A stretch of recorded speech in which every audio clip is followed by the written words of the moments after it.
Quindi questa bacchetta, tipo se suona sul piatto, quando becca dalla parte buona suona bene, quando becca dalla parte non buona suona una merda.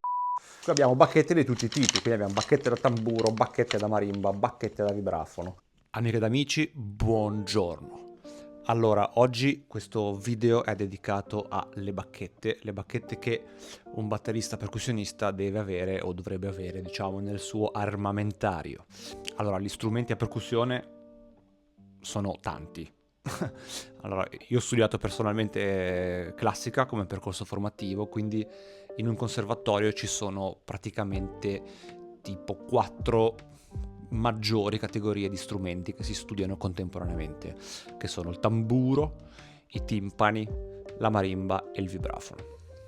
Allora, ogni strumento di questi richiede delle bacchette specifiche. Purtroppo queste bacchette sono tante e le bacchette sono anche molto diverse l'una dall'altra, quindi se noi cambiamo bacchetta cambiamo suono sullo strumento, cioè già è abbastanza rilevante come noi andiamo a suonare lo strumento, quindi che tipo anche di fisico uno ha, che tipo di suono in testa uno ha quando vuole fare anche un singolo colpo. Pam, pam. E la bacchetta però, diciamo, se io riesco a eseguire quel singolo colpo sempre uguale, con la stessa forza, la stessa dinamica, eccetera, se cambio bacchetta cambia completamente suono. Quindi, tour delle bacchette oggi, andiamocene a vedere un po' quante bacchettine comprate nel corso degli anni. Guarda che delirio. Mila bacchette. Allora ragazzi, tanto fammi attaccare un po' la clip così facciamo un test, anche se sono sicuro che si sente meglio quando tengo il microfono in mano, ma ho bisogno di 2 mani per fare questa cosa, quindi dato test calamita che cade, ecco vedi, primi difetti del microfono. Speriamo che funzioni, via, sentite? Allora, bacchette. Andiamo a vedere. Qua ce n'è 1 miliardo. Allora già, qui abbiamo bacchette di tutti i tipi, quindi abbiamo bacchette da tamburo, bacchette da marimba, bacchette da vibrafono. Allora, quante bacchette deve avere un percussionista? Tante. Partiamo dalle bacchette normali, quindi, e partiamo anzi da una differenza, cioè batterista, percussionista. Allora, da batterista, per mia esperienza, sinceramente, io dico, ma provo, aspetta, questo microfono è un po' troppo in basso.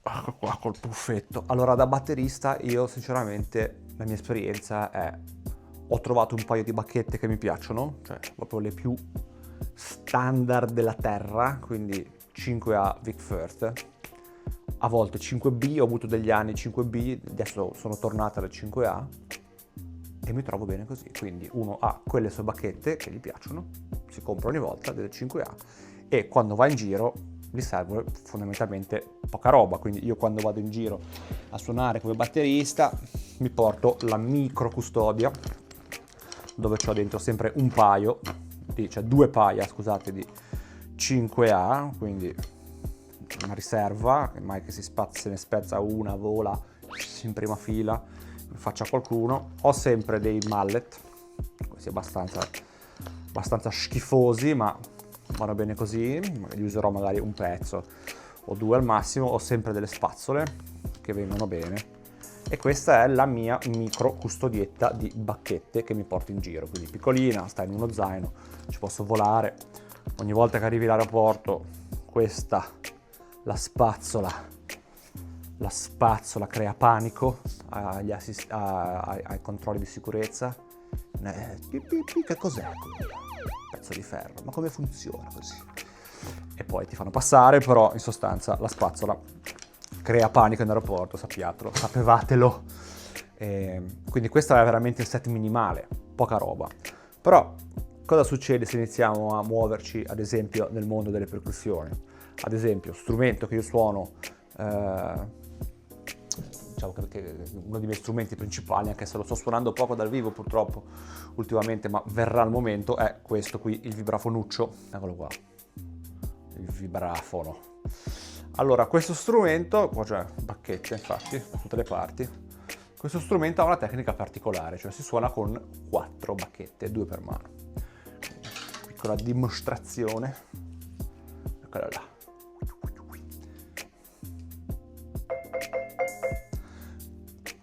Quindi, allora, questo strumento qua richiede 4 bacchette, una quadriglia di bacchette.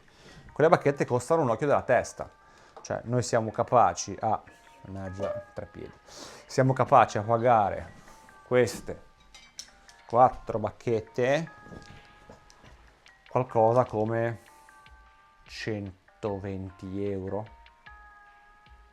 una cosa del genere, sì, più o meno. I prezzi sono aumentati nel corso degli anni, ecco. Comunque questo è quanto. E ovviamente appunto bacchette più morbide, bacchette più dure, bacchette più lunghe, bacchette più corte, più pesanti, più leggere. Quello è a discrezione un po' del percussionista, nel senso si trova meglio con una cosa rispetto che con un'altra, una mano un po' più piccola, quindi magari vuole la bacchetta che è un pochettino più sottile rispetto a una bacchetta un pochino più cicciottella. Che tipo di musica vado a suonare, in che contesto? Faccio il solista? Suono in una chiesa con un riverbero gigante? Oppure suono in una big band dove c'è bisogno di un altro tipo di attacco sullo strumento? Quindi quello già cambia tutto. Poi passo a suonare la marimba. La marimba è uno strumento che sempre a tastiera, della famiglia delle percussioni, ma ha i tasti di legno. Quindi servono magari altri tipi di bacchette, un pochettino più cicciottelle. Guardate qua, la differenza, guardate la mazza, quanto è più grossa. Quindi qui un pochettino più cicciottelle, un pochettino più morbidose, dipende. Sei solista, che tipo di pezzo è, devi fare molti rulli, cambia bacchetta. Avrei bisogno di altre bacchette per questo pezzo, andiamocele un po' a vedere, vale 120 euro. Pah. Quindi ecco, ovviamente non si comprano tutte insieme, cioè io tutte le bacchette che ho qui le ho comprate nel corso di anni, un anno, per 3 anni suonato con la stessa quadriglia, poi ne ho comprata un'altra per avere un'altra scelta, quindi ecco, se no sarebbe un investimento veramente da svenarsi. Poi, bacchette da timpani, sono mallet, vero. Però non sono le stesse bacchette che usiamo ad esempio per suonare la batteria coi batuffoli, quindi quei mallet che usiamo sulla batteria non sono gli stessi mallet delle bacchette da timpano. Eccoci qua. Andiamoci a vedere delle bacchette da timpano, ad esempio. Ragazzi, eccole qua, bacchette da timpano. Queste qua sono delle Zanolo, che è un artigiano italiano in realtà. Le ho comprate 10 anni fa queste. Timpani suono poco, io suono poco, capita ogni tanto, vabbè, nel teatro in cui suono ogni tanto ci sono 2 o 3 pezzi ai timpani, ma le bacchette le trovo già in teatro, quindi non mi porto neanche le bacchette lì, tanta roba.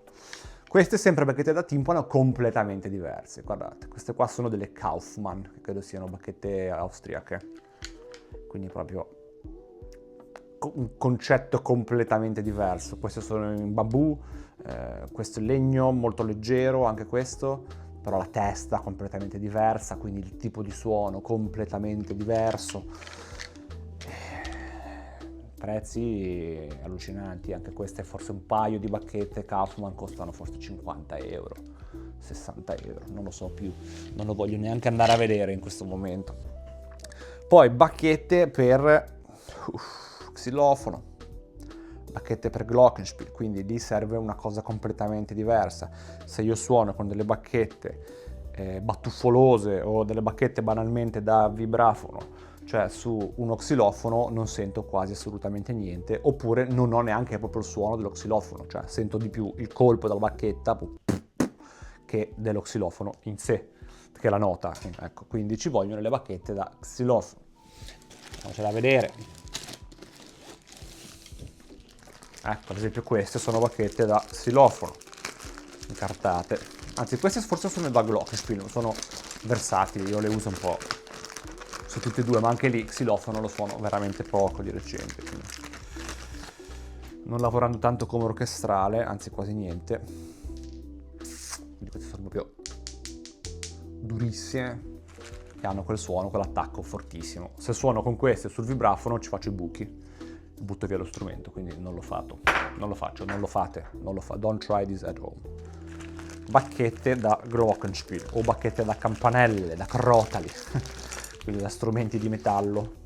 Guardate, la tecnologia, durissime, metallo su metallo, un suono penetrante che passa, un muro di suono riesce a bucarlo perfettamente. Carissime queste, anche queste credo che siano sui 50 euro, una cosa che non ha veramente senso, però in realtà è tecnologia. C'è da dire anche una cosa, che se le trattiamo bene e se non ce le dimentichiamo perché vogliamo scappare a casa dopo il concerto,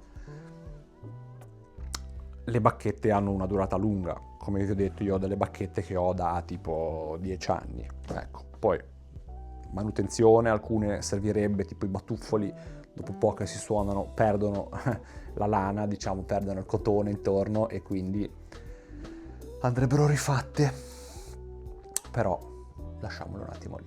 Poi bacchette da tamburo, il tamburo che si suona anche lì in orchestra eccetera, o per qualsiasi altra cosa, non è lo stesso tamburo, non si suona nello stesso modo in cui si suona il tamburo della batteria. Cioè, se io suono, ad esempio, vediamo qua cosa c'è nel parco bacchette. Allora, vediamo questo qua. Guardate, bacchette piccole, quindi molte più simili delle 7A, sono delle bacchette, diciamo, più sottili. Questa era una testa minuscola.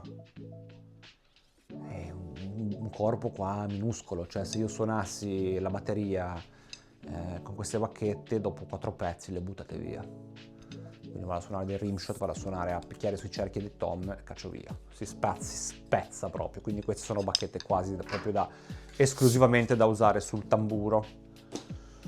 Quindi questa è una mini panoramica, diciamo, di quello che sono le bacchette. Sono tante, ragazzi, perché sono tante, cioè andiamocela a rivedere un attimo, cioè sono veramente tante, guardate un po', sono tante, bacchette anche vecchie, da batteria, qui sono i mallet dei timpani, qua bacchette pronte per la batteria da suonare, eccola, bella questa, non sapevo neanche di avercela più, solo che ho perso la seconda, mannaggia, belli, qua bacchette appunto da orchestra, e queste quelle con cui lavoro principalmente, quindi ognuno ha quasi un po' la sua custodia. E guarda questa questa è fatta con una suola, questa me l'ha portata il mio amico Federico Coderoni dall'Indonesia, da un suo viaggio dell'Indonesia. Questa qui è fatta per uno strumentino, un piccolo, diciamo, xilofono così che ha portato, suona anche molto bene. Ce l'ho però da qualche parte di sopra adesso, quindi non lo vedrete in questo video, però questa qua erano le bacchettine con cui è arrivato quello strumento e sono fatte con la suola di una ciabatta, grandi, ritagliata, così si vede ancora sotto, non so se si vede dal video, ma si vede sotto, diciamo, la texture della suola e riciclaggio, grandissimo, importante. Quindi queste sono un po' le bacchette, a parte quella della suola, sono un po' le bacchette che minime che uno deve avere, perché poi il punto è questo: se uno si trova poi a lavorare magari in una situazione dove c'è un direttore, per esempio, che dirige, no? E chiede da fuori, sente, no? Quindi ha la responsabilità anche magari di fare ovviamente delle scelte timbriche e dice: ma scusa percussionista, non è che hai delle bacchette un po' più dure perché non passa quello che stai suonando? Perché magari stai imboscando, no, non è quello, però magari proprio l'esigenza della sala, cioè ha bisogno di una bacchetta più dura, tu come un fabbro che ha lo strumento per fare quello e lo strumento per fare quell'altro, devi avere la bacchetta un po' più dura dietro, se non ce l'hai, brutto. Quindi sapevatelo. Ovviamente poi ci sono mille tipi di bacchette, anche per gli accessori, cioè ad esempio delle bacchette da triangolo, cioè costano anche quelle una caterba, però se voi direte il triangolo, bella cagata, il triangolo è uno strumento molto balordo, perché è uno strumento che è scopertissimo, cioè uno si alza in piedi, deve tenere il triangolo in mano, con la manina magari che trema un po' per le emozioni, la bacchettina dall'altra, deve fare pim, pim, pim, pim, pim, pim, però perfetto, lì in quel momento, in quel punto, senza tante sbavature, stressante. Quindi anche lì ho una mazzetta più grossa, il triangolo suona pim. Voglio un suono più campanellino, tipo fiocchetto di neve di Natale, piting. Serve una bacchetta più piccola. Quindi, signor percussionista, scusi, amica delle bacchette più piccole, ce le ho, pagate. Io quelle non ce le ho. Cioè ne ho una, in realtà, tipo standard. Andiamoci a vedere un attimo quanto costano le bacchette per triangolo. Nakaterba. Bacchette per triangolo, ho già cercate. Groover Pro Percussion, triangolo, 80 euro. 80 euro. Cosa c'è dentro? Eccole qua. 1, 2, 3, 4, 5, 6 tipi di bacchette. Quindi qua scendiamo veramente proprio nel dettaglio della ricerca del suono.